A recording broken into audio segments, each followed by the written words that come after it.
Hello दोस्तों, स्वागत है आपका केएस ट्यूटोरियल्स वीडियो चैनल में। और दोस्तों, इस वीडियो सीरीज़ में हम बात करेंगे बेसिक्स ऑफ म्यूज़िक थ्योरी के बारे में। आखिर म्यूज़िक थ्योरी है क्या और ये काम कैसे करता है। तो चलिए स्टार्टिंग से बात करते हैं।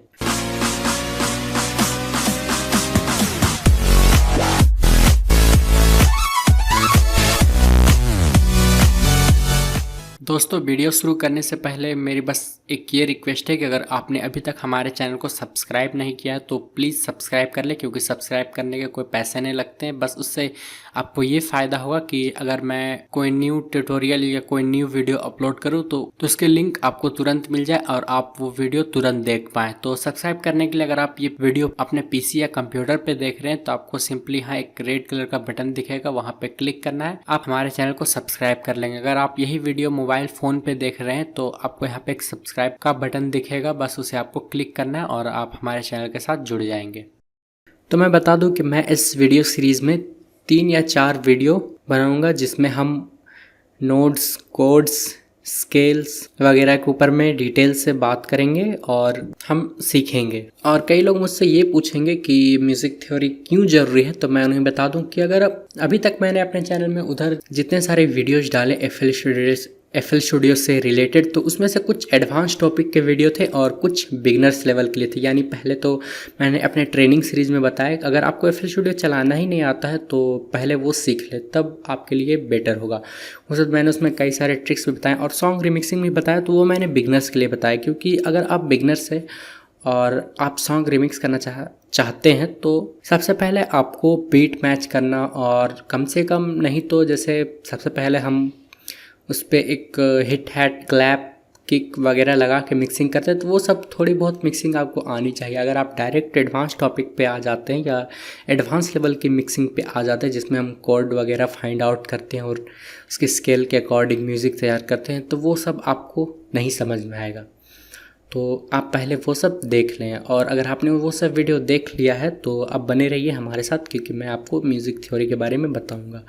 तो अगर आप म्यूज़िक थ्योरी सीख लेते हैं तो आप अगर प्रोफेशनली कोई इंस्ट्रूमेंट प्ले करना चाहते हैं जस्ट लाइक पियानो, गिटार, तो आपको म्यूज़िक थ्योरी सीखना बहुत ही ज़रूरी है। क्योंकि बिना म्यूज़िक थ्योरी के वो तो प्ले तो कर लेंगे, लेकिन आप उसे एक प्रॉपरली, यानी जो हम कह सकते हैं सही से, वो नहीं प्ले कर पाएंगे।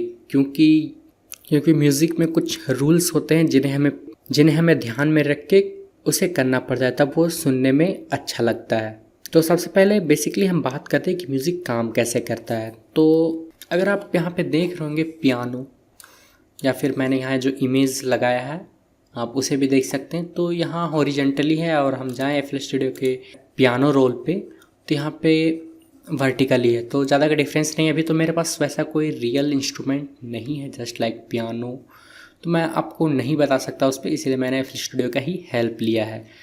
तो सबसे पहले हम बात करते हैं 7 सुर के बारे में। आपने 7 सुर का तो नाम सुना ही होगा। जी हाँ, सा रे गा मा पा धा नी सा।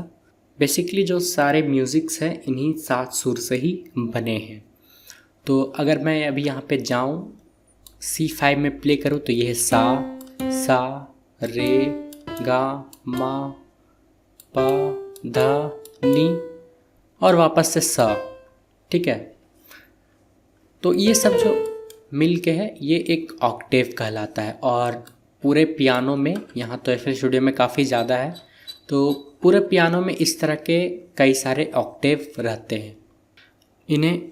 इन 7 सुर को हम हिंदी में शुद्ध सुर और प्योर नोट्स इंग्लिश में कहते हैं। अब जो ये ब्लैक वाले आप नोट्स देख रहे हैं, इन्हें हम शार्प की या फ्लैट की भी कहते हैं। तो आप अगर सी का इसे शार्प की भी कह सकते हैं या डी का फ्लैट की भी कह सकते हैं, जैसा अभी आपको इमेज में यहाँ पे दिख रहा है उस टाइप से कुछ। ठीक है, तो इसके नेम में थोड़ी चेंजिंग आ सकती है, आप कंफ्यूज ना हो। तो ये सी का शार्प की है, ठीक है,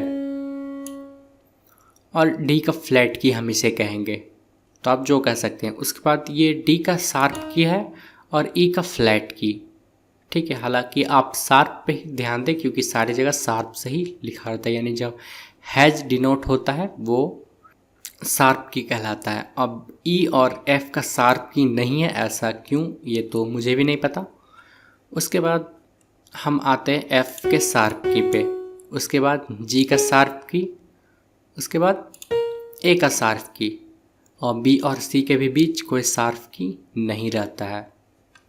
तो ये सब मिलके एक ऑक्टेव बनाते हैं जिसमें टोटल 12 नोट्स हैं। यानी अगर मैं इधर से गिनूँ तो ये हमारे 7 नोट्स और ये हमारे 5 नोट्स, यानी 7 प्योर नोट्स और 5 शार्प और फ्लैट नोट्स। तो ये टोटली 12 होते हैं। उसके बाद कहीं अगर आपको ऐसा लिखा दिखे, जैसे मैं यहाँ पे बताऊँ D5 या D7 या D शार्प 7, तो इसका मतलब ये हुआ कि वो पियानो या कोई भी इंस्ट्रूमेंट के 7वां शार्प की डिनोट हो रहा है, या उस 7वां ऑक्टेव का D शार्प की। ठीक है। उसके बाद अगर आपने एक चीज़ नोटिस किया होगा कि हम जब जैसे जैसे इन नोट्स ऊपर बढ़ते जाते हैं इसकी पिच चेंज होती जाती है। यानी अगर हम ये प्ले करें तो, और इसके बाद हम यहाँ C6 प्ले करें तो ये दोनों सेम है, बट इसकी पिच में डिफरेंस है। तो जैसे जैसे हम ऊपर बढ़ते जाते हैं हमारी पिच चेंज होती जाती है, और अगर हम नीचे की ओर जाएं तो पिच घटती जाती है। इधर पिच मोटी होती जाती है और इधर पतली होती जाती है। तो जैसे मैं बताऊं फ्रीक्वेंसी में चेंजिंग्स आती है। तो जैसे अगर मैं एग्जांपल के लिए लूं कि A3 की फ्रीक्वेंसी 220 हर्ट्ज़ है, तो A4 की फ्रीक्वेंसी जस्ट इससे डबल हो जाएगी, यानी 2 into 2 times is equal to 440 hertz, यानी 440 हर्ट्ज हो जाएगी। तो इसी तरह से इसकी फ्रीक्वेंसी डबल होती जाती है। उसके बाद हम बात करते हैं नोट्स के बारे में, आखिर नोट्स है क्या, या नोट्स प्ले करना हम किसे कहते हैं। तो नोट्स का बेसिकली मतलब है कि हम एक स्पेशल की को डिनोट करने के लिए या उसे प्ले करते हैं। जैसे अभी हमने यहाँ पे नोट्स रखा, ठीक है, यानी हम सी को प्ले कर रहे हैं अपने पियानो रोल पे। उसके बाद अगर जैसे मैं इसे यहाँ पे आगे की ओर बढ़ाता जाऊँ तो इसी तरह से हम जोड़ जोड़ के एक रिदम तैयार करते हैं या एक सीक्वेंस तैयार करते हैं और हम प्ले करते हैं। तो दोस्तों आई होप आप लोगों को समझ में आ गया होगा कि बेसिकली म्यूज़िक काम कैसे करता है और नोट्स वगैरह क्या है और हम नोट्स किन्हें कहते हैं। तो अगले वीडियो में आपको बताऊंगा कि कोड्स क्या हैं और स्टेप्स क्या हैं। तो बने रहिए हमारे साथ। अगर ये वीडियो आपको पसंद आया तो लाइक करें, अपने दोस्तों के साथ शेयर करें, और अगर आप मेरे चैनल पर नए हैं तो चैनल को सब्सक्राइब करें ताकि चैनल को सपोर्ट मिलेगा। तो चलिए मैं मिलता हूँ इसी तरह किसी वीडियो में, तब तक के लिए bye and thank you for watching.